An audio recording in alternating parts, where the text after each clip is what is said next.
بسم اللہ الرحمن الرحیم۔ السلام علیکم ورحمۃ اللہ وبرکاتہ۔ لعنت بھیجنا کھیل تماشا نہیں ہے۔ سیدنا عائشہ رضی اللہ تعالی عنہا نے بیان فرمایا کہ حضرت ابو بکر صدیق رضی اللہ تعالی عنہ نے ایک مرتبہ غصے میں کسی غلام پر لعنت کی تو نبی کریم صلی اللہ علیہ وآلہ وسلم نے ان سے فرمایا کہ ابو بکر، کیا صدیق بھی لعنت کرتا ہے؟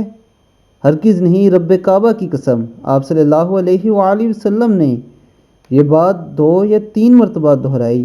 سیدنا ابو بکر صدیق رضی اللہ تعالی عنہ نے اسی دن کئی غلام آزاد کر دیے۔ پھر نبی کریم صلی اللہ علیہ وآلہ وسلم کی خدمت میں حاضر ہوئے اور عرض کیا کہ دوبارہ میں کبھی ایسا نہیں کروں گا۔ یعنی دوستو، لعنت بھیجنا بہت بڑا گناہ ہے۔